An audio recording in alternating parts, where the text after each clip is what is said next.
Hey everyone, welcome back. My name's Kelsey and we are up here at the barn. We have some news to share with you.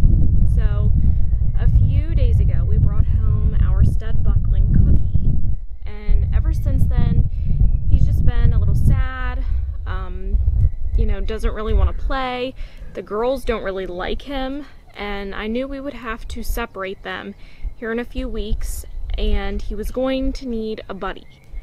Because I have researched like the buck apron that they can wear, it's what it says it is. It's basically an apron that goes around their stomach.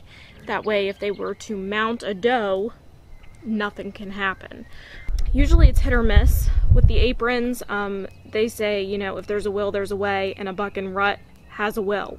So I didn't really want to worry about, unplanned pregnancies. I'm trying to be really responsible in growing our herd and their breeding and the breeding practices, and I have it all scheduled out in my mind, what I want to happen, when I want it to happen. So I don't want any unplanned pregnancies that we're not ready for and that our goats aren't ready for. So here in a few weeks, right now I'm working on the very back stall back there. It's as long as our barn, so it's really big and there's plenty of room. Right now I'm working on getting it cleaned out and getting it ready for Cookie. So today we made the decision to go ahead and go back to the farm that we got Cookie from and get his brother. Who is that you're holding? Chip. Chip, you got your Chip. If you guys remember in the last video of our goats, Kylie had wanted to name Cookie Chip, and I told her the next goat that we get, she could name it Chip, and that happened a little bit sooner than any of us thought. But he seems to be right at home, doesn't he? Are you happy? Yeah. Me and the too. first time she got him asleep. She's gonna be a good goat mommy, isn't she? Yeah, just like you. I'm gonna tell her all about what she needs to know. That's good. But look, they seem right at home with each other. Okay.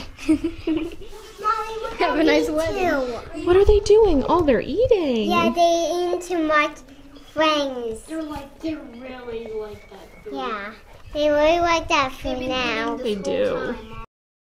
So Chip and Cookie will only be in here for maybe another week, just long enough so I can get that stall that I was talking about over there, just long enough so I can get that cleaned out and prepped for them. And then I'll go ahead and move them to their own space, because right now the girls really aren't thrilled that there's a couple of boys invading on their space. Alright girls, let's tell them what happened when we brought them home. Yes. What happened?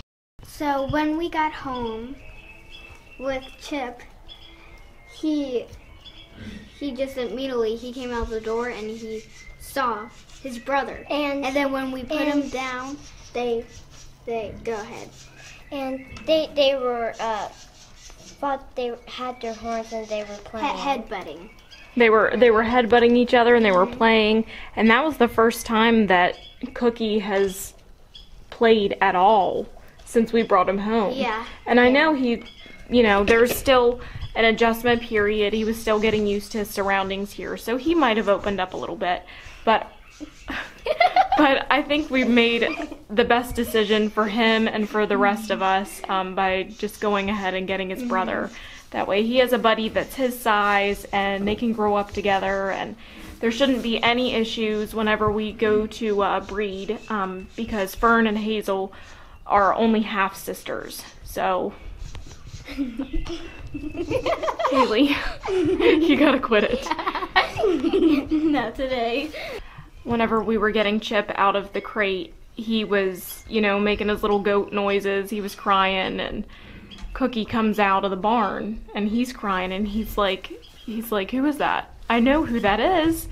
And as soon as we put them together, they instantly recognized each other and have been together ever since we got home. We recognized each other also. Well, you guys have never been separated. Okay. Alright, so what do you say at the end? Subscribe to this channel and like your bell button and thanks for watching. Good Thanks job. for watching. Bye. Okay, easy.